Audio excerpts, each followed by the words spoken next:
नमस्कार प्यारे साथियों, मैं डेवरी सर आप सभी लोगों का अपने प्यारे से चैनल मैथ की दुनिया 01 में हम सभी आप सभी लोगों का स्वागत करता हूं। आशा करता हूं सभी लोग साथी मस्त होंगे, जबरदस्त होंगे, जिंदाबाद होंगे और अपनी पढ़ाई भी अच्छे से कर रहे होंगे। तो प्यारे साथियों, हम लोग आ गए हैं आपके बीच में फिर से एक बार, और हम लोग बात कर रहे थे कक्षा 10 के चैप्टर नंबर 6 जिसका नाम था त्रिभुज। और इसमें हम लोग प्रश्नावली 6.3 के ऊपर आज हम लोग बात करने वाले हैं। तो प्रश्नावली 6.3 को शुरू करने से पहले हम उसके जितने भी एग्जाम्पल दिए हुए हैं, जितने भी उदाहरण आपके हैं, उसको हम लोग खत्म करेंगे। ठीक है मेरे भाई।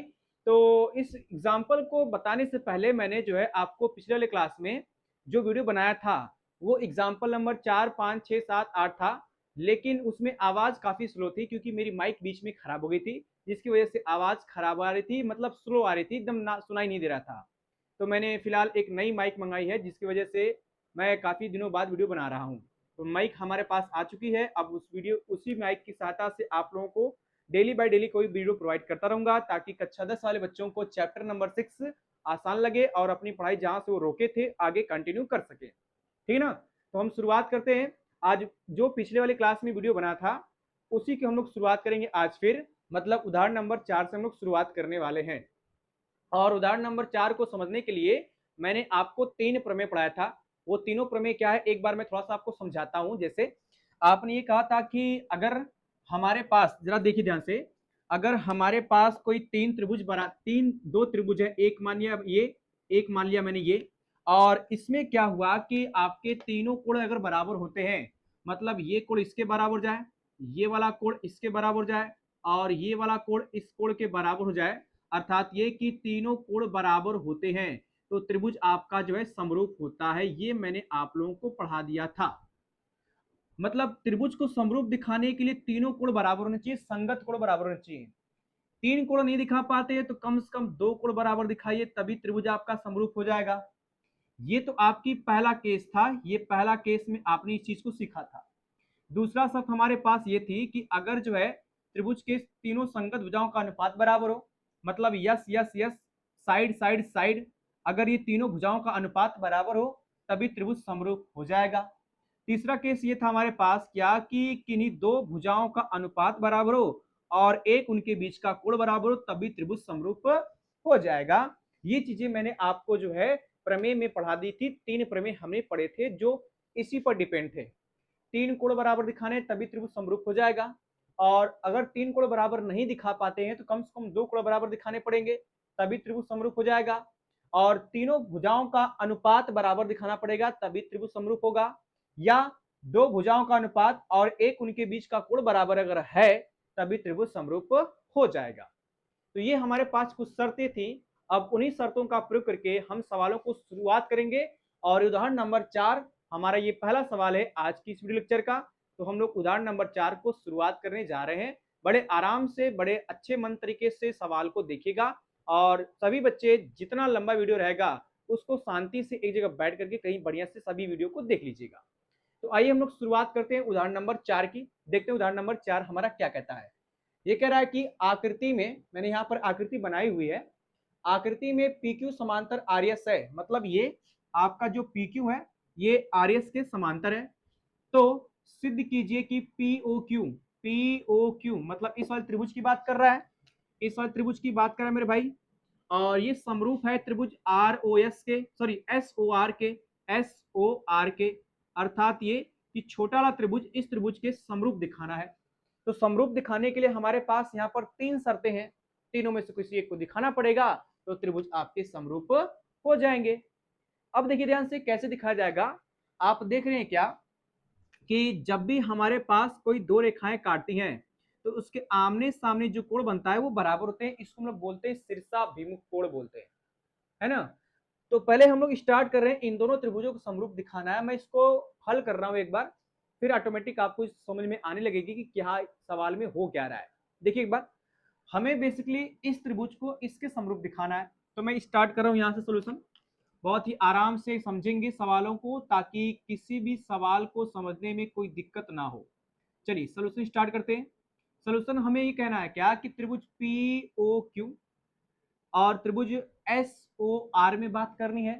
तो लिखते हैं यहाँ पर क्या कि त्रिभुज POQ तथा एक त्रिभुज हमें बात करनी किसमें, एस ओ आर, एस त्रिभुज एस ओ आर, इसमें बात हमें करनी है, ठीक है मेरे भाई। अब देख रहे हैं क्या कि इस त्रिभुज में ये वाला कोण, इस त्रिभुज में ये वाला कोण बराबर है, इसको हम लोग बोल देंगे सम्मुख कोण। सम्मुख कोण क्या होता है, आमने सामने बने कोण जो होते हैं उसको हम लोग सम्मुख कोण बोलते हैं। तो आपका ये कोण इस कोण के बराबर है, इसको हम लिखेंगे क्या, कोण पी ओ क्यू बराबर है कोण एस ओ आर के। ये आएगा कोण पी ओ क्यू बराबर है कोण एस ओ आर के, और ये आपका हो जाएगा सम्मुख कोण। सम्मुख कोण का मतलब हो गया आपका शीर्षाभिमुख कोण भी इसको कहते हैं, ठीक है ना मेरे भाई। तो पहला चीज तो कोण बराबर हो गया। अब आप एक बात ध्यान रखिएगा कि अगर हमारे पास कोई दो रेखा समांतर है और उसको कोई काट रहा है, तो इस कोण और इस कोण को हम लोग बोलते हैं एकांतर कोण, जो आपस में बराबर होते हैं। ये बेसिकली जेड आकृति बनाते हैं। देखिए ध्यान जरा, यहां से आया ये कोण ऐसे जेड आकृति बना रहा है, तो ये आपका जेड आकृति के बीच में जो कोण बनता है उसको हम लोग बोलते हैं एकांतर कोण। वैसे यहां पर भी है, एक आपका ये वाला जेड आकृति यहां पर बनाएगा, तो बेसिकली ये वाला कोण मेरे भाई, ये कोण पी कोण एस के बराबर दिखेगा, ये वाला ऐसे। तो कोण पी कोण एस के बराबर है, वैसे ही कोण क्यू कोण आर के बराबर हो जाएगा, ये कोण आर कोण क्यू के बराबर होगा। ये दोनों के दोनों आपके एकांतर कोण है। तो यहां बना लिया जाए इस चीज को कि कोण पी जो है आपका कोण एस के बराबर है, अर्थात ये कोण पी बराबर कोण एस, और ये आपका एकांतर कोण हो गया। एकांतर कोण मैंने कह दिया। चलिए एक और हमारे पास है कोण Q बराबर कोण R, तो आएगा कोण Q बराबर कोण R, और ये भी मेरे बच्चे आपका एकांतर कोण है, ठीक ना। ये भी हो जाएगा हमारा क्या, एकांतर कोण। अब देखिए ध्यान से, मैंने आपसे कहा क्या कि जब किसी दो त्रिभुजों में तीन कोण बराबर हो जाएं, तीन कोण बराबर हो जाएं तो त्रिभुज समरूप हो जाता है, कोण कोण समरूपता नियम से। ये मैंने पढ़ाया हुआ है पिछले क्लास में, देख सकते हैं एकदम।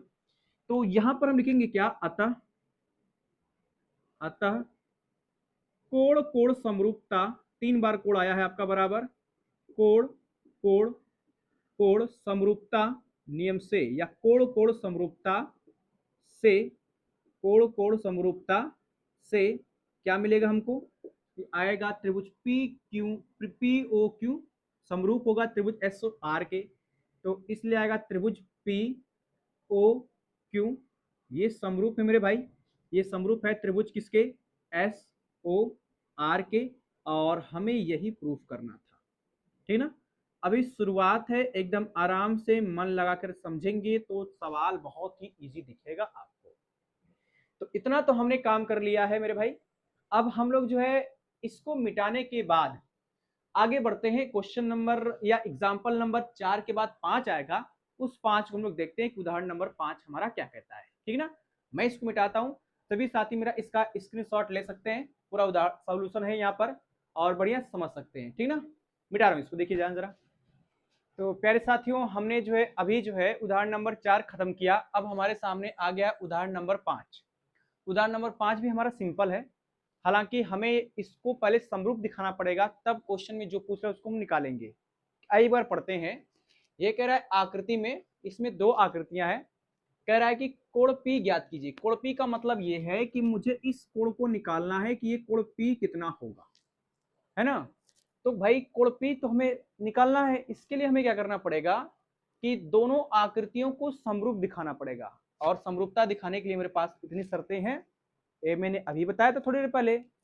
तो अब इन दोनों आकृतियों को कैसे समरूप दिखाया जाएगा, अर्थात ये कि त्रिभुज ए बी सी दिखाना है, त्रिभुज पी आर क्यू या पी क्यू आर को समरूप दिखाना पड़ेगा। तो समरूप दिखाने के लिए आपको इन तीनों चारों शर्तों में से कोई एक शर्त हमको मिलनी चाहिए, है ना। अब यहाँ पर भाई दो ही कोण दिया हुआ है, अगर तीन कोण होता, तीन कोण तो हमें निकालना पड़ेगा, कोण सी निकालना पड़ेगा, वो तो बात है। लेकिन जरा देख रहे हैं क्या कि तीनों भुजाओं का मान हमें दिया है दोनों त्रिभुजों में, इसमें भी दे रखा है, इसमें भी दे रखा है।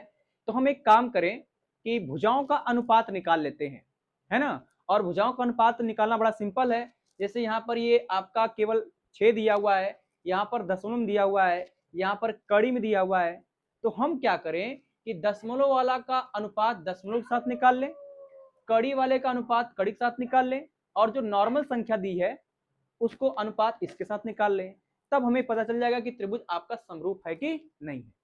तो पहले हम लोग त्रिभुजों का अनुपात बराबर निकाल लेते हैं। आपका त्रिभुज ए बी सी और त्रिभुज पी क्यू आर में हम लोग बात करते हैं। देखिए ध्यान से इधर लिखेंगे, यहाँ पर त्रिभुज ए बी सी तथा एक त्रिभुज हमारे पास आएगा त्रिभुज पी क्यू और आर में हम लोग बात करते हैं।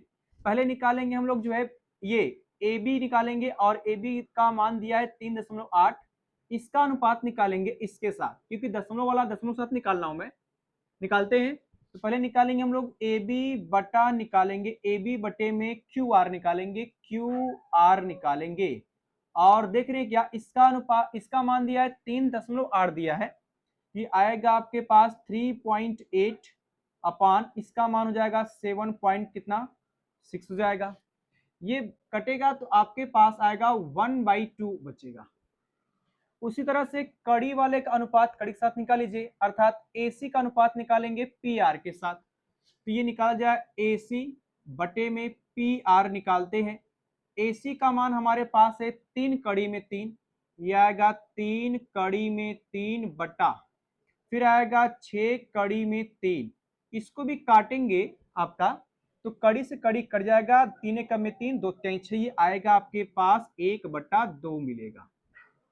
फिर उसके बाद हम निकालते हैं एक इसका अनुपात इसके साथ निकालते हैं, BC का अनुपात निकाल लेते हैं PQ के साथ, तो निकालते हैं भाई BC बटे में निकाल लिया जाए PQ, और BC का मान हमारे पास दिया 6 और इसका मान दे रहे हैं हमारे पास 12, काटेंगे तो इसका भी मान हमारे पास आ जाएगा 1/2 आएगा।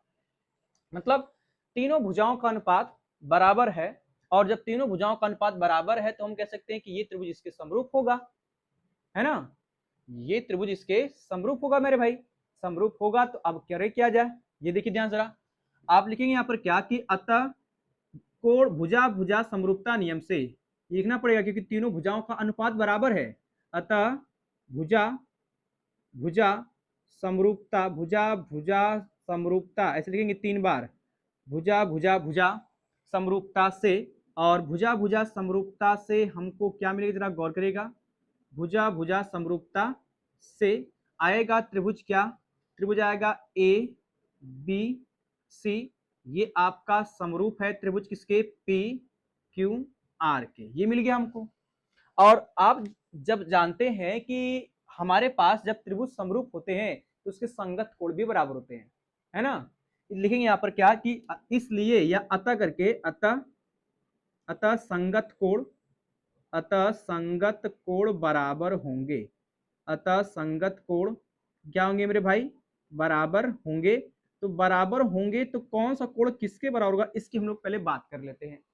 देखिए ध्यान जरा, हमने क्या किया है कि गौर करिएगा इस चीज को, AB का अनुपात निकाला है इस QR के साथ, है ना, इसके साथ निकाला है, तो यहां पर हमने देखा कि AB का अनुपात QR के साथ है और AC का अनुपात PR के साथ है। तो एक चीज जरा गौर करिएगा, इसके और इसके बीच में 80 अंश आ रहा है, उसी प्रकार इसके और इसके बीच में आपका R आएगा, तो कोण A का संगत जो है आपका कोण R है, कोण A का संगत कोण कौन है, R है ना। और उसके बाद देख रहे हैं क्या कि इसका अनुपात ये निकाला है मैंने, तो आप देख रहे हैं कि इस B का जो है, B का मेरे भाई जरा गौर करिएगा, समझने का प्रयास कीजिएगा, यहां पर हमारे पास क्या मिल रहा है कि यहां पर हमारे पास क्या मिला कि इसका अनुपात इसके साथ निकाला मैंने और इसका अनुपात इसके साथ निकाला मैंने, तो कोण A का संगत कोण R मिला है ना। और फिर मैंने क्या किया है कि इसका अनुपात इसके साथ निकाला है, जरा गौर करिएगा। अब यहां पर हम देख रहे हैं क्या कि इन दोनों के बीच में B आ रहा है, मतलब दशमलव और बिना नॉर्मल संख्या के बीच में, उसी प्रकार दशमलव और नॉर्मल संख्या के बीच में कोण Q आ रहा है, तो कोण B का संगत कोण आपका Q हो जाएगा, कोण B का संगत कोण कौन होगा, कोण Q होगा। और जब ये मिल गया तो कोण C वाला जो होगा, कोण C ये वाला, इसका संगत कोण P हो जाएगा, ये वाला दिख रहा है ना। अब ये कोण P कोण C के बराबर, लेकिन कोण C का मान हमको पता ही नहीं है, तो आप सबसे पहले कोण C का मान निकालेंगे, कैसे? त्रिभुज के तीनों कोणों का योग होता है 180 अंश। और आप देख रहे हैं कि इसमें दो कोण का मान हमको पता है, दो कोण का मान पता है। तो जब पता है मेरे भाई तो आप इसको इसको जोड़ेंगे और उसको 180 में घटाएंगे। ये आपका हो गया आपका 80 और प्लस में 60 जुड़ेगा तो हमारे पास आएगा कितना? ये आएगा कितना? आपका जीरो हो जाएगा, 8 6 14 140 आएगा।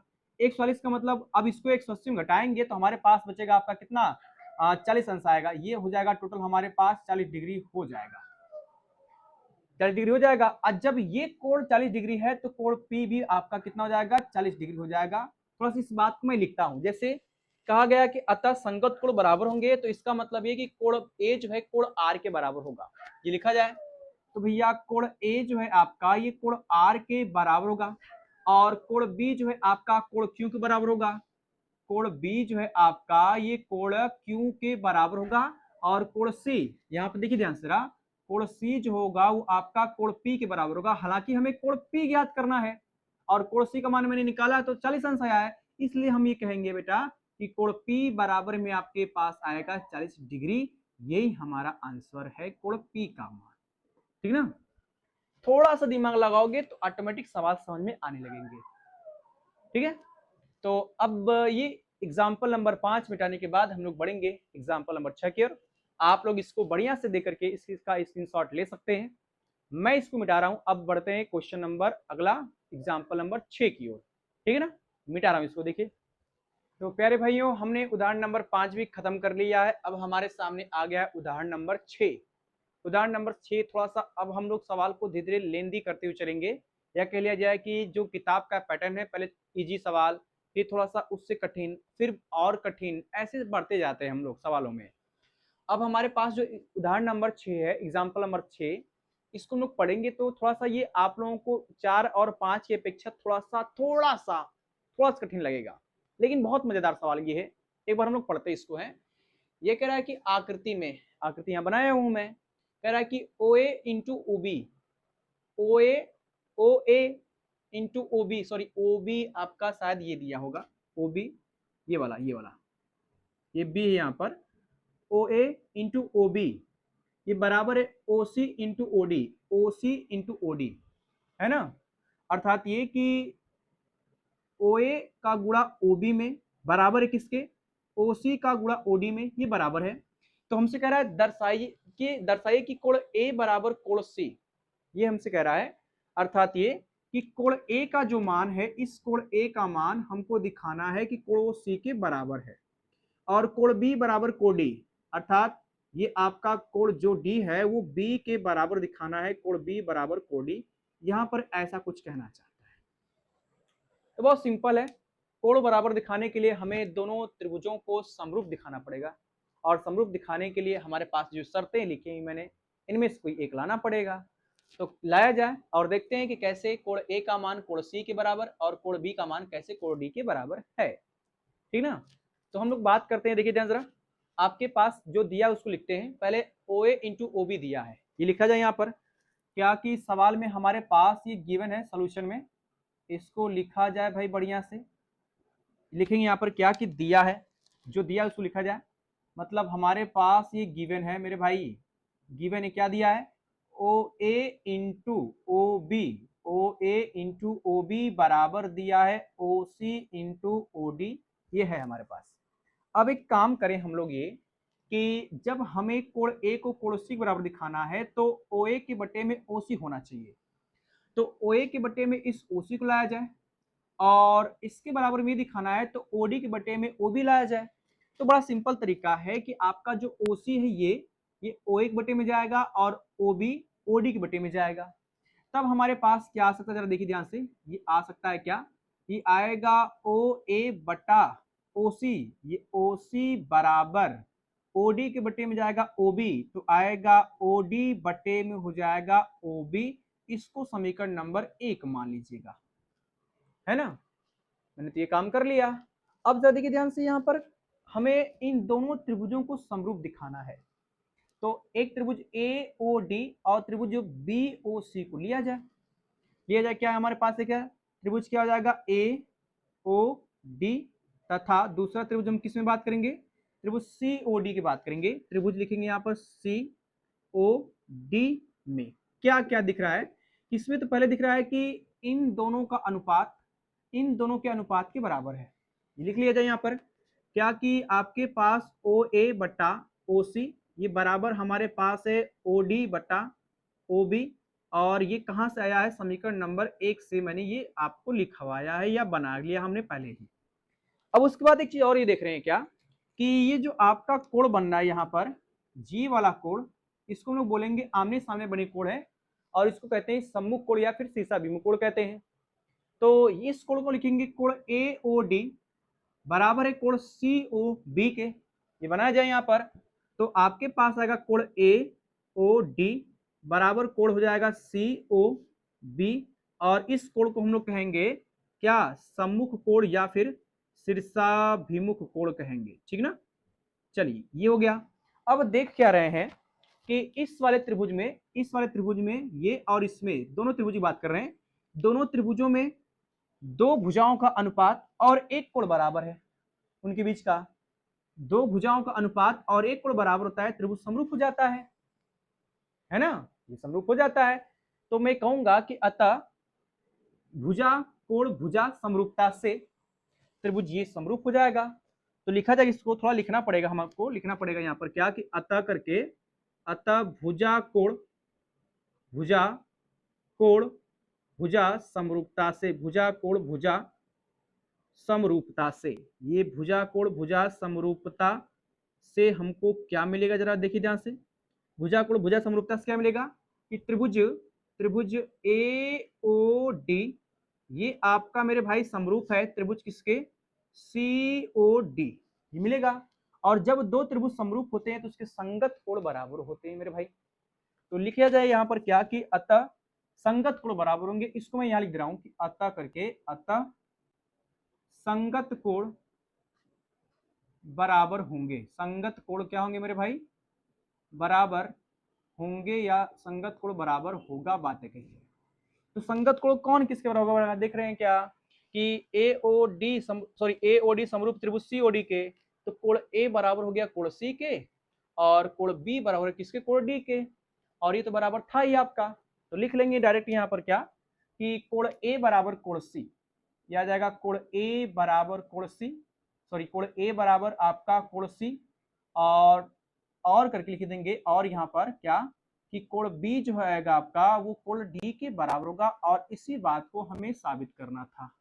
बहुत सिंपल है, ये भी सवाल था हमारे पास, ठीक ना। तो हमने इसको भी प्रूफ कर लिया, ठीक मेरे भाई। तो अब इसको मिटाने के बाद हम लोग फिर बढ़ेंगे एग्जाम्पल नंबर 7 की ओर। देखते हैं एग्जाम्पल नंबर 7 हमारा कहता क्या है, ठीक है ना। आप लोग इसको नोट कर लीजिएगा, मिटा रहा हूँ इसको चीज को। तो प्यारे साथियों, हमने उदाहरण नंबर 6 भी खत्म कर लिया। अब हमारे सामने आ गया है उदाहरण नंबर 7।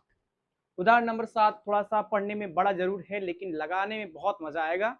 एक बार पढ़ते हैं और फिर उसके बाद इसका फिगर खुद बनाएंगे, तब जाके सवाल समझ में आएगा कि सवाल हमसे कह क्या रहा है और कैसे लगाएंगे, लगाने की क्या स्ट्रेटजी होगी, ठीक है ना। आइए देखिए जरा ध्यान से।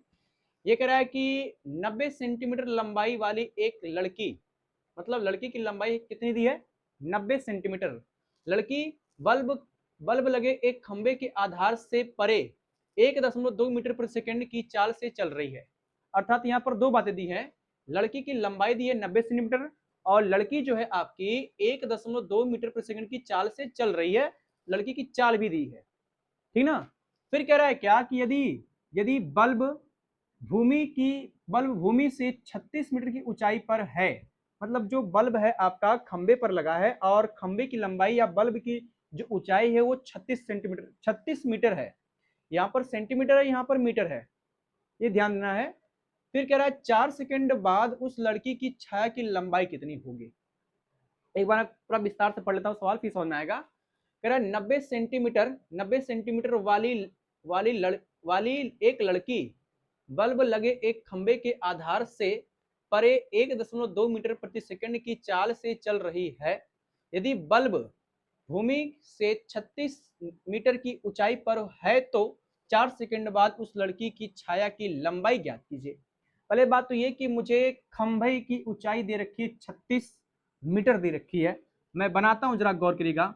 आपके पास ये दिया है खंबे की ऊंचाई, यहां पर मैं बना लेता हूं बच्चे मेरे भाई, ये खंबे की ऊंचाई है और इसकी ऊंचाई हमारे पास दी है 36 मीटर। ये खंबे की प्रॉपर ऊंचाई दे रखी है ये, और ये दे रखा है। खंबे की ऊंचाई हमारे पास 36 मीटर दिया है ना। बोल रहा है कि बल्ब भूमि से, मतलब यहाँ पर बल्ब है आपका, तो खंबे की ऊंचाई मान लिया जाइए। आपका ये दिया 36 सेंटीमीटर दिया है। फिर कह रहा है कि अब इसके आधार पर, यहाँ कह रहा है क्या, बल्ब लगे खंबे के आधार पर एक लड़की है, यहाँ पर एक लड़की है और ये लड़की क्या करती है, 1.2 मीटर प्रति सेकंड की चाल से चल रही है। मतलब इधर आ रही है, तो जब इधर आएगी तो ये 4 सेकंड बाद यहां से यहां तक आने में उसको 4 सेकंड लग रहा है। लिखा है 4 सेकंड बाद यहां पर जब आती है लड़की, जब यहां पर आती है, ये लड़की है आपका, और इस लड़की की जो लंबाई मेरे भाई है, लड़की की जो लंबाई है वो दिया है 90 सेंटीमीटर। और आप जानते हैं 90 सेंटीमीटर को जब हम लोग बदलेंगे मीटर में, ये आपके पास आएगा 0.2 मीटर आएगा। बदल के देख लीजिएगा, 0.9 मीटर आएगा। तो लड़की की लंबाई मीटर में आएगी 0.9 मीटर हो जाएगा। ये आपके लड़की की लंबाई है 0.9 मीटर, ये दिया हुआ है। ये लड़की है, लड़की 4 सेकंड बाद यहां से यहां तक आती है तो कितना दूरी तय करेगी, है ना। 4 सेकंड दिया है, इसकी चाल दी है, तो लिखेंगे यहाँ पर क्या कि 4 सेकंड में लड़की द्वारा तय की गई दूरी। थोड़ा देखिए ध्यान से सर, इसको मैं यहीं स्टार्ट कर रहा हूँ, जरा गौर करना। सोल्यूशन लिखेंगे यहाँ पर क्या, 4 सेकंड बाद, 4 सेकंड बाद लड़की द्वारा, 4 सेकंड बाद लड़की द्वारा, लड़की लिखना पड़ेगा, ये हो जाएगा लड़की द्वारा तय की गई, 4 सेकंड बाद लड़की द्वारा तय की गई दूरी। थोड़ा दूरी निकाल लेते हैं कि भाई यहां से यहां तक आने में कितनी दूरी तय की उसने, तय की गई दूरी। अब तय की गई दूरी निकालेंगे तो हम लोग जानते हैं दूरी बराबर में होता है कितना बेटे भाई, चाल गुणे समय होता है, चाल गुणे समय, ये आप लोग जानते हैं। अब आपको पता है चाल हमारे पास दिया है 1.2 मीटर प्रति सेकंड, समय आपके पास 4 सेकंड दिया है, ये आएगा 1.2 गुणे 4 और 12×4 = 48 आएगा कितना, 4.8 मीटर हो जाएगा। इसका मतलब लड़की जो है इस खंबे के आधार से जब यहां तक आई तो उसको जो है वो उसने जो है 4.8 मीटर की दूरी तय की। ये दूरी आपकी यहां से मेरे भाई यहां तक है, ठीक ना, यहां तक है। फिर जब यहां पर आती है तो बल्ब की रोशनी यहां पर है, इस लड़की पड़ती है तो लड़की की जो छाया है वो इधर पड़ेगी नीचे, अर्थात ये लड़की की छाया बेटा आपकी यहां पर पड़ेगी, ये यहां पर ऐसे पड़ेगी, ये है ना। और इसी लड़की की छाया की लंबाई हमें ज्ञात करनी है, तो मैं मानता हूं इसकी लंबाई हमारे पास x है। ये लंबाई मैंने मान लिया कितना मेरे भाई, x है, ये लंबाई x, ये और ये मैंने मान लिया यहाँ पर। अब देखिए ध्यान से, इसको हम क्या करें, मिला दें, ऐसे थोड़ा सा मिलाते अगर हैं तो मिलाएंगे तो कुछ इस तरह हमको मिलेगा। अब यहाँ पर दो त्रिभुज बड़े आसानी से बन गया। एक तो आपका ये बड़ा वाला त्रिभुज है और एक आपका छोटा वाला त्रिभुज है। बड़ा त्रिभुज का नाम दीजिए यहाँ पर क्या, ए, यहाँ पर हो गया बी और ये हो गया सी। यहाँ पर मैं दूं डी और एक यहाँ पर हम लोग दे देंगे यहाँ पर आपका ई, ये आपका ई है, ध्यान देना है। दो त्रिभुज है, मुझे एक्चुअली में इसकी लंबाई निकालनी है, जो छाया की लंबाई x है, इसकी लंबाई निकालनी कि x का मान कितना होगा। तो थोड़ा सा इसको मैं मान लेता हूं कि माना लड़की की छाया की लंबाई x है। देखो ध्यान से ना, ये मान लिया जाए कि माना लड़की की छाया की लंबाई, माना लड़की की छाया की लंबाई, लड़की की छाया की लंबाई, छाया की लंबाई, और लड़की की छाया की लंबाई हम लोग क्या मान ले मेरे भाई, x है, इतना मैंने मान लिया है, ठीक ना। अब इसी तो यही हमें निकालना भी है, तो क्या करें, कैसे क्या करें, देखिए ध्यान से। हमें इस x का मान निकालने के लिए एक बड़े वाले त्रिभुज को और छोटे वाले त्रिभुज को समरूप दिखाना पड़ेगा। कैसे दिखाएंगे, वो सिंपल एकदम है। आप देख रहे हैं कि यहां पर भी 90 अंश कोण बन रहा है और यहां भी 90 अंश कोण बन रहा है। कोण सी इसमें भी है आपका और कोण सी बड़े वाले में भी है, तो कोण सी दोनों में उभयनिष्ठ हो जाएगा। और जब किसी त्रिभुज के दो कोण बराबर होते हैं तभी हम कहते हैं त्रिभुज समरूप होता है। ये पता ही सबको है। तो आइए जरा गौर करें, इसी का प्रयोग करते हैं। लिखेंगे यहाँ पर क्या, चित्रानुसार, जो चित्र हमने बनाया उसके अनुसार चलेंगे मेरे भाई, चित्रानुसार। और चित्रानुसार क्या मिलने वाला, जरा देखिए ध्यान से। त्रिभुज हम लोग बात करेंगे, एक बड़ा त्रिभुज है ए बी सी, इसकी बात करेंगे, त्रिभुज ए बी सी। तथा दूसरा त्रिभुज हमारे पास क्या हो जाएगा, तथा त्रिभुज हो जाएगा डी ई और सी, इसमें हम लोग बात कर लेते हैं। अब इसमें देख रहे हैं क्या कि कोण बी कोण ई के बराबर है, ये समकोण है। तो यहां पर हमारे पास आएगा कोण बी, ये बराबर होगा किसके, कोण ई के। और ये क्यों बराबर है, क्योंकि आपका ये समकोण है। बड़ा आसान हो जाएगा ये थोड़ा सा। उसके बाद कोण सी बराबर होगा, क्योंकि दोनों में उभयनिष्ठ है, बड़े वाले में भी और छोटे वाले में भी। तो यहाँ पर आएगा आपका कोण सी बराबर में क्या, कोण सी। और ये दोनों में मेरे भाई आपका उभयनिष्ठ है, दोनों में क्या हो जाएगा, आपका उभयनिष्ठ हो जाएगा। और जब किसी त्रिभुज के दो कोण बराबर होते हैं तो त्रिभुज समरूप हो जाएगा, ये हम लोग पता ही है। तो लेकिन यहाँ पर क्या, अतः कोण कोण समरूपता से केवल दो कोण बराबर है, अतः कोण कोण समरूपता से। और कोण कोण समरूपता से हमको क्या मिलने वाला है, जरा देखिए ध्यान से। कोण कोण समरूपता से क्या मिलेगा कि त्रिभुज आपका जो ए बी सी है वो समरूप होगा त्रिभुज डी ई सी के। तो आएगा त्रिभुज ए बी सी, ये समरूप है त्रिभुज किसके, डी ई सी के, ये मिल जाएगा। अब उसके बाद जब त्रिभुज समरूप होते हैं तो उनके भुजाओं का अनुपात बराबर होता है, मतलब संगत भुजाएं समानुपाती होती हैं। तो यहाँ पर उसका हम लोग प्रयोग कर लेते हैं कि भुजाओं का अनुपात हमें x का मान दिलाएगा। तो लिखेंगे यहाँ पर क्या कि अतः संगत भुजाएं, अतः संगत भुजाएं समानुपाती होती हैं, अतः संगत भुजाएं समानुपाती समानुपाती होती हैं, समानुपाती होती है। तो कौन कौन भुजाओं का अनुपात बराबर हो जाएगा, ये तो आपको दिख के लग रहा है। एक तो हमें लेना है ए बी के बटे में डी ई लेना है, और एक हमें लेना है बी सी के बटे में ई सी लेना है। क्योंकि भैया एक बड़ा त्रिभुज हमारे पास है, एक छोटा त्रिभुज हमारे पास है, इसके बटे में ये और पूरे बटे में ये वाला लिया जाए तो क्या क्या आएगा, एक आएगा ए बी बटे में डी ई, ये लिया जाए भाई। आएगा हमारे पास क्या, ए डी बटे में हो जाएगा डी ई, बराबर होगा हमारे पास बी सी बटे में ई सी, ये हो जाएगा बी सी बटे में हो जाएगा ई सी, ये मिलेगा। अब सारे मान रख दो यहाँ पर, ए डी का मान 36 सेंटीमीटर और डीई का मान 0.9 मीटर, मीटर है ये सब में। तो इसको यहाँ मैं सॉल्व कर रहा हूँ, ये आएगा आपके पास क्या, 36 बटा यहाँ से ऐसे, थोड़ा आसान हो जाएगा हमारे लिए। कितना आएगा, 36 बटे में आएगा 0.9 बराबर, और ये पूरी लंबाई आपके पास जो BC है, इन दोनों को जोड़ेंगे तो मिल जाएगा कितना, ये आएगा आपके पास हो जाएगा 4.8 प्लस x, और बटे में जो आपका EC है इसकी लंबाई x ही दिया है, तो लिख लेते हैं यहाँ पर, ये भी आएगा हमारे पास कितना हो जाएगा x। अब इसको सॉल्व करना है मेरे भाई। तो ये आ गया है 36 बटे में 0.9 बराबर 48.8 प्लस सॉरी 4.8 प्लस x बटा x है। ये तो 36 बटे में 0.9 दिया है, क्वेश्चन में कुछ लग रहा है मिसप्रिंट है, शायद ये आपका जो है 3.6 होगा, 3.6। जो खंबे की ऊंचाई है, ये खंबे की जो ऊंचाई बल्ब, ये आपका 3.6 है, 3.6, ये ध्यान रखिएगा, क्वेश्चन में मिला लीजिएगा एक बार। ये भी आपका जो है रहेगा 3.6 मीटर रहेगा, 3.6 मीटर ये रहेगा हमारा, ठीक है, मिला लीजिएगा। क्योंकि सवाल मैं इसको स्कूल में पढ़ा दिया हूँ, और स्कूल में पढ़ा दिया था, मुझे याद आ रहा है कि आपका ये जो है खंबे की जो ऊंचाई है आपका 3.6 मीटर है, इसलिए जो है आपका, क्योंकि यहाँ पर भी एक अंक के बाद दशमलव है, यहाँ भी एक अंक के बाद दशमलव है, दशमलव दशमलव कट रहा था, और ये बात मुझे याद आ रही है।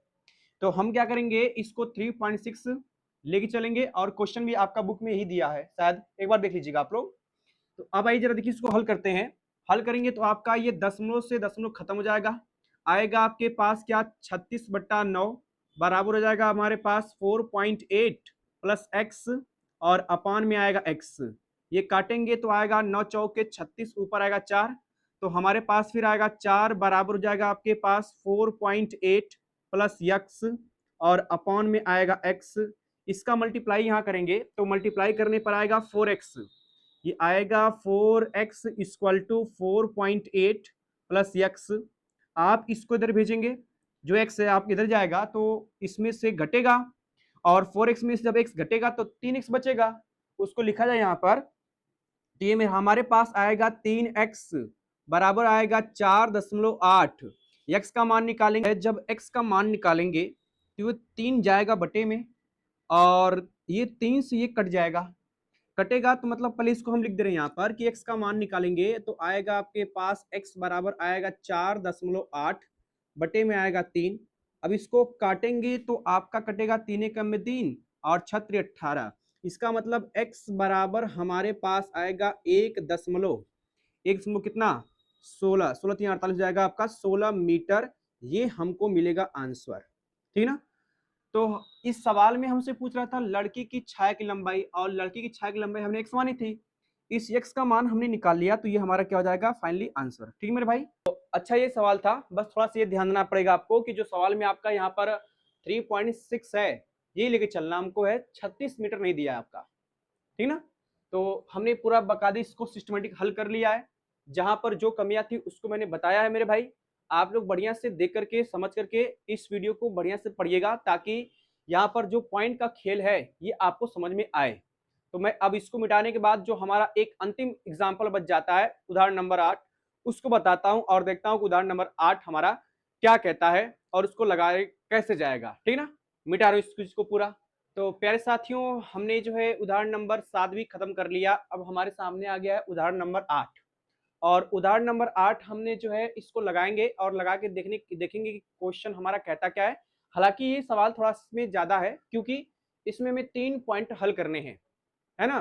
थोड़ा सा पढ़ने में आपको दिक्कत भी होगी और हो सकता है लगाने में भी दिक्कत हो, लेकिन एक बार हम लोग स्टार्ट करेंगे जब ना तो बड़े आसानी के साथ सवाल आपको समझ में आने लगेंगे।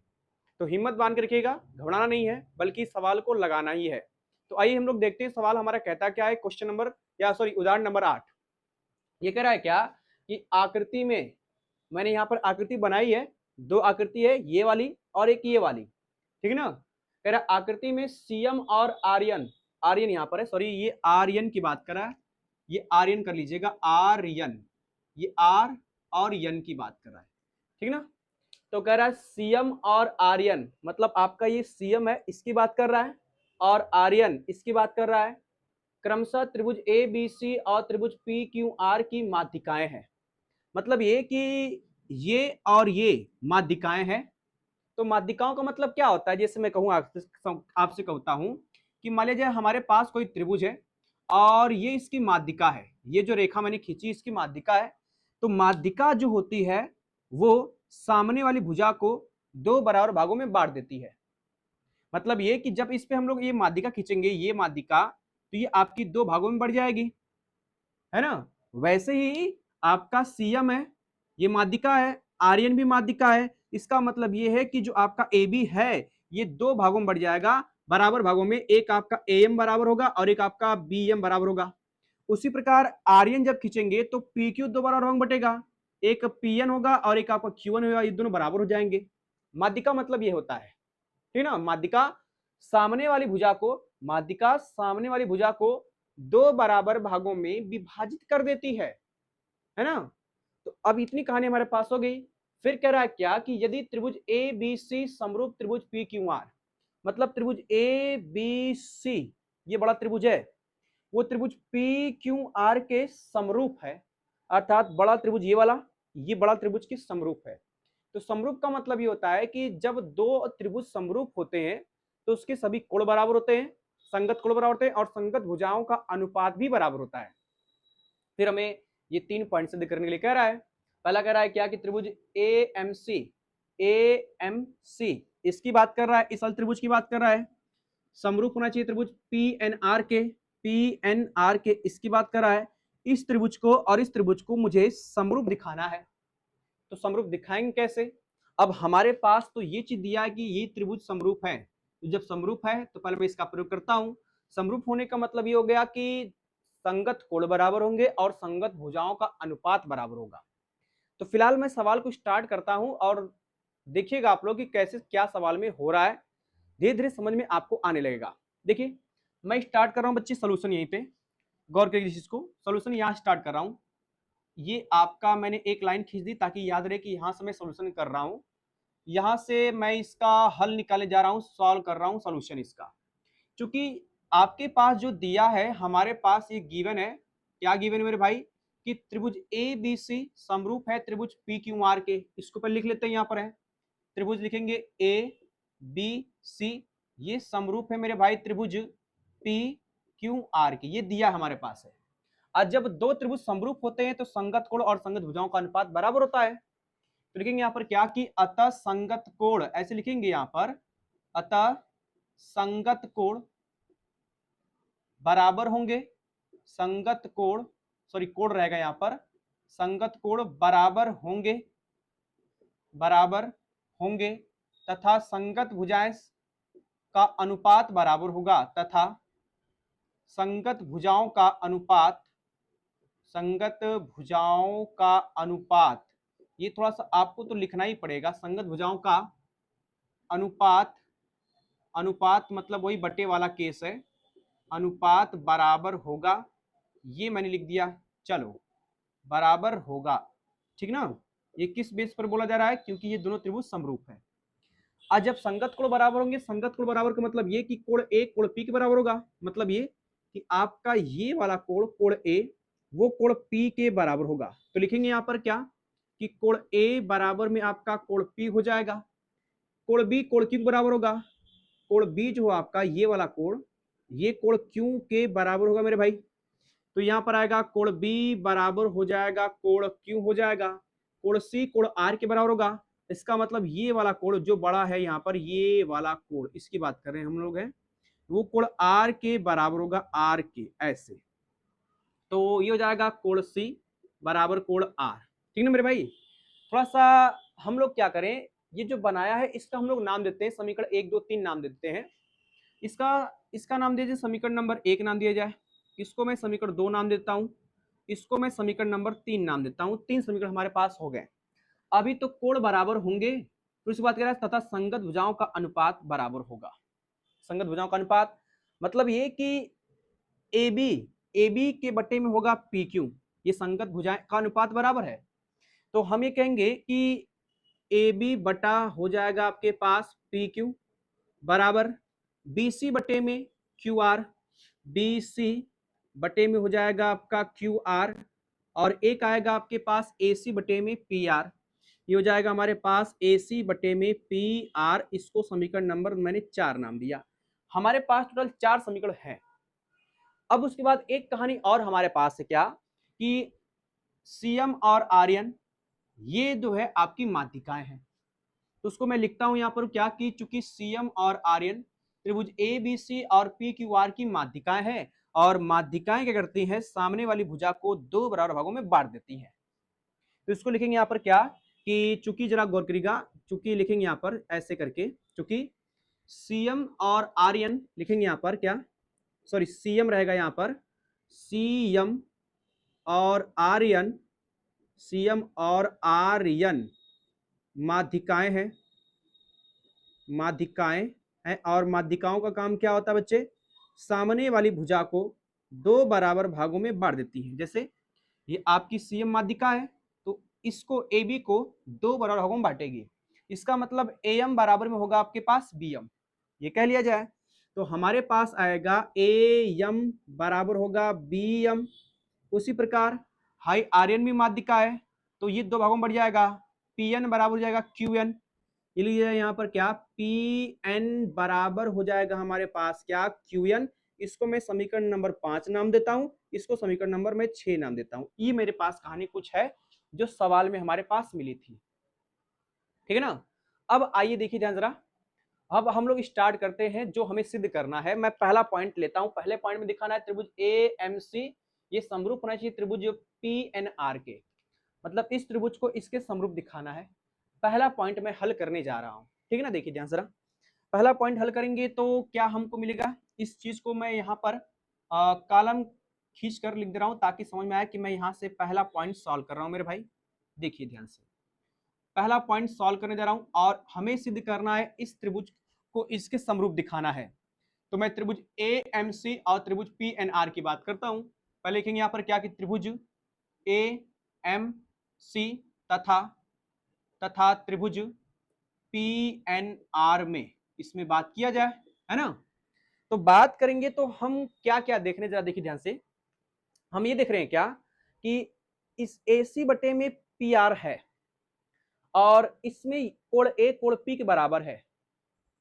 अगर कहीं से मैं ये कह दूं कि आपका जो है एम एम इस पीएन के अनुपात के बराबर है, तो हम कहेंगे कि जब दो भुजाओं का अनुपात और एक उनके बीच का कोण बराबर होता है तो भुजा कोण भुजा समरूपता से त्रिभुज समरूप हो जाएगा। कैसे, एक बार जरा देखिए ध्यान से। पहले तो मैं एक काम करता हूं, समीकरण 4 को उठाता हूं, समीकरण 4 को उठाता हूं और समीकरण 4 में किसको लेना पड़ेगा, एक में ए बी बटा पी क्यू बराबर लेंगे हम लोग ए सी बटा पी आर लेंगे, इसकी बात नहीं करेंगे हम लोग। क्यों, क्योंकि हमें इधर दिखाना है जिसमें ए सी आ रहा है और पी आर आ रहा है, तो हम इसकी बात करेंगे, एक आपका ए सी और पी आर की, और एक बात करेंगे हम लोग ए बी, क्योंकि इसमें ए एम लाना है मुझे, तो ए बी और पी क्यू इसकी बात करेंगे। मतलब ये कि एक हम लोग ए बी लेंगे और एक ए सी लेंगे, पहला अनुपात और तीसरा अनुपात की बात करने जा रहा हूं मैं। समीकरण 4 से लिखेंगे यहां पर क्या कि समीकरण 4 से, देखिए ध्यान जरा पहले, समीकरण 4 से हमको क्या मिलेगा बच्चे, आप लेंगे यहां पर हो जाएगा ए बी बटा हो जाएगा पी क्यू, बराबर में आपको लेना है ए सी बटा हो जाएगा हमारे पास पी आर, ये हमको लेना है, ठीक है ना। अब इसी से हमको कुछ नई चीजें दिख रही है, क्या दिख रही है जरा देखिए ध्यान से। आप देख रहे हैं कि जो ए बी है, ये ए बी वो ए एम का दोगुना तो है। अरे भाई भाई, आपका माध्यिका है, मध्य बिंदु है, इसका मतलब जो ए बी है वो इस ए एम का दोगुना ही तो है, यही ना है। उसी प्रकार ये आपका जो पी क्यू है ये पी एन का दोगुना है, पी क्यू जो है वो पी एन का दोगुना है। तो मैं सीधे सीधे कह सकता हूं क्या कि जो ए एम है वो ए एम है वो ए बी का आधा है, अर्थात ए बी इस पी एम का ए एम का दोगुना है। तो जहां पर ए बी रहेगा उस ए बी की जगह मैं 2 ए एम रख सकता हूं, क्योंकि ए बी दोगुना है ए एम का। तो थोड़ा देखिए ध्यान से, आप ये कह सकते हैं इट इंप्लाइज करके जो ए बी है आपका वो 2 AM है, वो क्या है आपका 2 AM है, क्योंकि अगर 2 AM है तो ए बी होगा आपका, भाई जो आपका ए बी है इसका दोगुना है ना, इसका दोगुना है। उसी प्रकार आपका जो पी क्यू है ये पी क्यू ये पी क्यू इस पी एन का दोगुना ही तो है। तो जहां पर पी क्यू है उसकी जगह मैं 2 पी एन रख सकता हूं। तो रखेंगे तो कितना आएगा हमारे पास, बटे में जाएगा 2 पी एन बराबर हो जाएगा हमारे पास ए सी बटा पी आर होगा, ये 2 से 2 कट जाएगा, आएगा इट इंप्लाइज दैट हमारे पास ए एम और बटे में आएगा पी एन बराबर हो जाएगा हमारे पास ए सी बटा पी आर मिलेगा, ये मिल गया हमको। इसका मतलब ये है कि इसका और इसका अनुपात बराबर है इसके और इसके अनुपात के, और इनके बीच का कोण पहले से ही बराबर है आपका, कोण ए बराबर कोण पी, है ना। तो लिखेंगे यहां पर क्या कि कोण ए बराबर में कोण पी, और ये आपको लिया है समीकरण नंबर 1 से। जरा देखिए ध्यान से, हम देख क्या रहे हैं कि दो भुजाओं का अनुपात और एक कोण बराबर है, तो भुजा कोण भुजा समरूपता से ये त्रिभुज इसके समरूप हो जाएगा, मतलब ये त्रिभुज इसके समरूप हो जाएगा बड़े आसानी से। तो आइए लिखते हैं यहां पर क्या कि अतः भुजा कोण भुजा समरूपता से, अतः भुजा कोण भुजा भुजा कोण भुजा समरूपता से, भुजा कोण भुजा समरूपता से क्या हमको मिलने वाला है, मिलेगा आपका जो त्रिभुज है ये वाला ए एम सी, ये वाला त्रिभुज ए एम सी, ये मेरे भाई समरूप होगा किसके, त्रिभुज पी एन आर के। तो ये हो गया पी एन क्या जी आर, और हमें यही पहला पॉइंट सिद्ध करना था, देखा ना हमने, प्रूफ कर लिया। अब उसके बाद सेकंड पॉइंट में क्या बोल रहा है उसकी हम लोग बात करते हैं। तो सेकंड पॉइंट को मैं भाई जो है यहाँ पर सॉल्व कर रहा हूँ, देखिए ध्यान जरा, सेकंड पॉइंट को मैं इधर सॉल्व कर रहा हूँ, ये सेकंड पॉइंट थोड़ा सा इजी रहेगा आपका। यहाँ पर मैं सेकंड पॉइंट हल कर रहा हूँ, सेकंड पॉइंट, ठीक ना। तो सेकंड पॉइंट में हमें क्या लाना है, जरा एक बार हम उसको देखते हैं। सेकंड पॉइंट में लाना क्या है कि सीएम बटे में आर्यन, मतलब आपका जो सीएम बटे में है वो आर्यन लाना है, फिर बराबर ए बी बटा पी क्यू, बराबर लाना है ए बी बटा पी क्यू लाना है। तो इसके लिए हमें क्या करना पड़ेगा कि मैंने इस त्रिभुज को इसके समरूप दिखा दिया है, और आप जानते हैं कि जब ये त्रिभुज समरूप होंगे तो संगत भुजाओं का अनुपात बराबर होगा और संगत कोण भी बराबर होंगे। तो पहले थोड़ा सा इसको हम लोग यूज करते हैं, फिर ऑटोमेटिक वो चीज आ जाएगी। क्या देखिए जरा ध्यान से, हम ये कहेंगे क्या कि त्रिभुज ए एम सी समरूप है त्रिभुज पी एन आर के। लिखेंगे इस चीज को यहाँ पर, त्रिभुज जो आपका लिखेंगे यहाँ पर त्रिभुज P, sorry A M C है, ए एम सी, ये समरूप है त्रिभुज पी एन आर के। और जो जब त्रिभुज समरूप होगा तो संगत भुजाओं का अनुपात बराबर होगा, क्योंकि मुझे अनुपात को ही बराबर दिखाना है, भुजाओं का अनुपात बराबर दिखाना है, कोण से मतलब नहीं है। तो जिसकी आवश्यकता है मैं इसको प्रयोग कर रहा हूं यहां पर। तो हम लिखेंगे यहां पर क्या कि अतः संगत भुजाओं का अनुपात, ऐसे लिखेंगे, अतः संगत भुजाओं का अनुपात, संगत भुजाओं का अनुपात बराबर होगा, संगत भुजाओं का अनुपात मेरे भाई बराबर होगा, ऐसे लिखना पड़ेगा हमको, बराबर होगा, ठीक ना। चलो यहां तो मैंने कहानी आगे बढ़ा ली। अब कौन कौन सा अनुपात बराबर होगा देखिए ध्यान से, आपका ये सीएम बटे में आर्यन तो होगा, बराबर फिर किसका होगा आपका एएम बटे में पीएन, और फिर बराबर होगा एसी बटे में पीआर, ये मिलेगा हमको फिलहाल। तो पहले उसको लिख लेते हैं, यहां पर है क्या लिखेंगे जरा गौर करिएगा, ये आएगा हमारे पास क्या सीएम बटा आर्यन, क्योंकि अनुपात बराबर होगा ना, बराबर में किसके होगा आपका एएम बटा पीएन, एएम बटा हो जाएगा पीएन, और एक और आएगा हमारे पास एसी बटा पीआर। चलो ये हो जाएगा हमारे पास एसी बटा पीआर मिल जाएगा।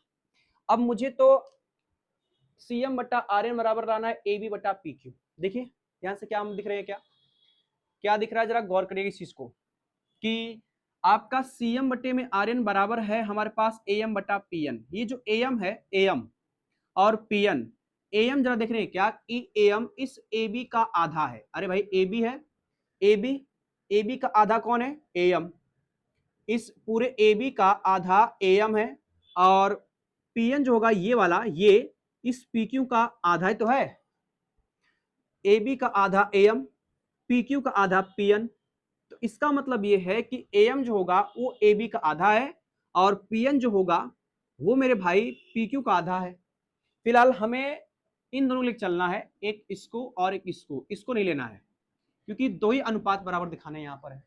तो लेते हैं यहाँ पर है, ये आएगा हमारे पास क्या सीएम बटा हो जाएगा आर्यन बराबर हाई जो एएम है, मैंने कहा एएम इस एबी का आधा है, तो ये आएगा हमारे पास कितना 1/2, ऐसे लिखिएगा 1/2 हो जाएगा एबी, बटे में आएगा जरा गौर करिएगा पीएन है, ये पीएन पीक्यू का आधा है, तो लिख लेते हैं यहाँ पर है, ये भी आएगा 1/2 पीक्यू हो जाएगा।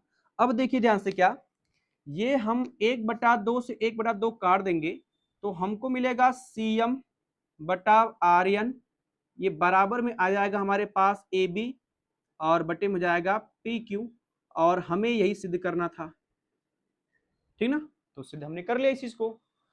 अब उसके बाद तीसरे पॉइंट में हमें क्या सिद्ध करना है, देखिए ध्यान जरा, तीसरे पॉइंट में सिद्ध करना है मेरे भाई त्रिभुज सी एम बी, मतलब इसकी बात करा है, इस नीचल त्रिभुज की, ये समरूप होना चाहिए त्रिभुज आर एन क्यू, मतलब इसकी बात कर रहा है। तो हमें इसको जो है समरूप दिखाना है इस वाले त्रिभुज के, तीसरे पॉइंट दिखाना है। तो तीसरे पॉइंट को सिद्ध करने के लिए फिर क्या किया जाए, अब इसकी बात हम लोग कर लेते हैं। तो फिलहाल मैं क्या कर रहा हूँ, सोच रहा हूँ कि इस सेकंड वाली लाइन को मिटा दिया जाए क्या, क्योंकि इसकी हमें आवश्यकता है नहीं, फिलहाल मिटा देते हैं, या कह लिया जाए कि हाँ मिटा ही देते हैं, क्योंकि अभी इसकी आवश्यकता तो है नहीं हमको। इस पूरे को मैं मिटा रहा हूँ और फिर हम लोग आगे बढ़ रहे हैं। देखिए ध्यान जरा, ये आपका पहला, सेकंड और तीसरा मैं प्रूफ करने जा रहा हूँ। देखिए तो मेरे भाई हमने जो है पहला दूसरा प्रूफ कर लिया था, तीसरा वाला भी सिद्ध करना बाकी था, तो हम उस तीसरे वाले पॉइंट को यहां से स्टार्ट कर ले रहे हैं। देखिए ध्यान से, तीसरा पॉइंट हमारा क्या, तीसरा पॉइंट मैं इसको यहाँ लिख रहा हूँ, पॉइंट नंबर थर्ड, ये आपका तीसरा पॉइंट यहाँ पर चल रहा है। तीसरे पॉइंट में हमें दिखाना क्या है कि त्रिभुज CMB समरूप है त्रिभुज PNR के। इसको लिखते हैं यहाँ पर है कि आपका त्रिभुज CMB तथा एक त्रिभुज हमें इसमें बात करनी है, त्रिभुज RNQ में। चलो भाई इसमें बात कर लिया जाए। बात करने का मतलब आपका ये त्रिभुज और ये त्रिभुज है। देखिए चित्र को बहुत ही ध्यानपूर्वक देखिएगा, क्या यहाँ पर हमको दिख रहा है। पहले तो इसमें ये दिख रहा है कि इस वाले त्रिभुज में और इस वाले त्रिभुज में कोण B कोण Q के बराबर है ना। तो लिख लिया जाए यहाँ पर कि कोण B कोण Q बराबर है। तो यहाँ पर हमारे पास आएगा कोण B बराबर जाएगा कोण Q, और ये आपका समीकरण नंबर 2 से है। तो लिखिए समीकरण नंबर या 2 से या समीकरण 2 से, ये पूरी बात आपकी यहीं पर हो जाएगी, ठीक ना। अब उसके बाद देखिए ध्यान से, हम देख क्या रहे हैं कि BC बटे में QR, यहाँ पर जरा गौर करिएगा, BC बटे में QR है और BC बटे में QR ये और इनके बीच में कोण आपका BM लाना है हमें किसी तरह से करके। तो मैं क्या करूं, यहाँ पर दो चीज को लेकर चलता हूं। क्या, एक आपका एक हम लोग जो है इस AB को ले लेते हैं और BC को ले लेते हैं, है ना।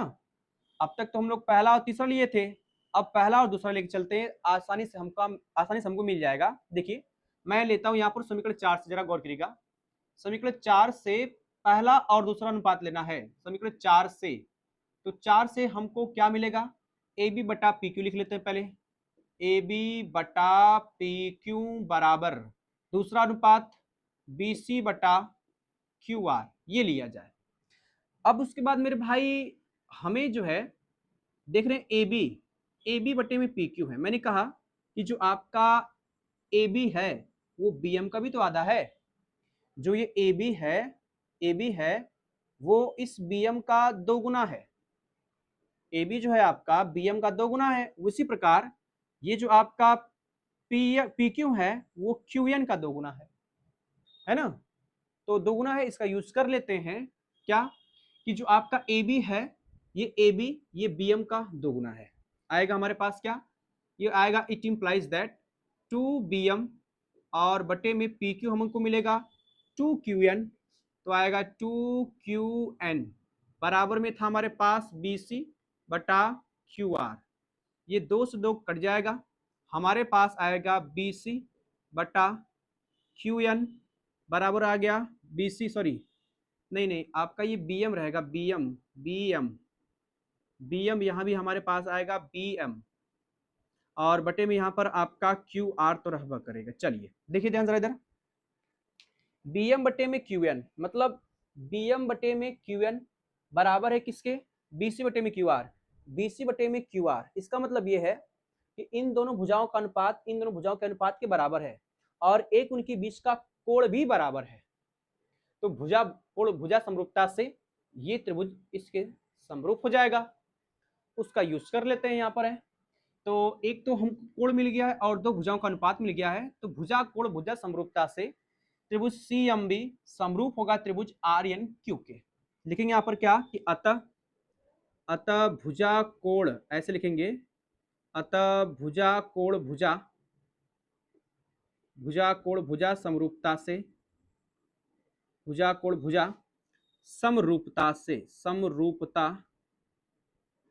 से क्या मिलेगा हमको मेरे भाई, आप लिखेंगे त्रिभुज, कौन सा त्रिभुज, CMB ये आपका समरूप होगा त्रिभुज किसके, RNQ के, और हमें यही प्रूफ करना था, ठीक ना। तो तीनों पॉइंट हमने कवर कर लिए मेरे भाई। अब उसके बाद जो है, अब उसके बाद समझिएगा, सवाल आप लोगों का पूरा कंप्लीट हो चुका है। उदाहरण जितने थे 4, 5, 6, 7, 8, ये 8 हमने कवर कर लिए हैं। अब उसके बाद सीधे प्रश्नावली स्टार्ट होगी 6.3 में जितने भी क्वेश्चन आएंगे, जितने भी आपके सवाल रहेंगे, उन सभी सवालों को हम एक एक करके बता देंगे, ठीक ना। तो इस वीडियो को देखने के बाद सभी साथी अपने दोस्तों में जरूर शेयर करेंगे इस वीडियो को, ताकि वो भी अब अपनी पढ़ाई शुरू कर दें और चैप्टर नंबर 6 जिन बच्चों को कठिन लगता था वो उनके लिए आसान बन जाए, ठीक है ना। तो हम मिलेंगे अगली वीडियो में, तब तक सभी साथी से मैं लेना चाहूंगा अलविदा। थैंक यू, नमस्कार, एंड जय हिंद, बाय बाय, टाटा।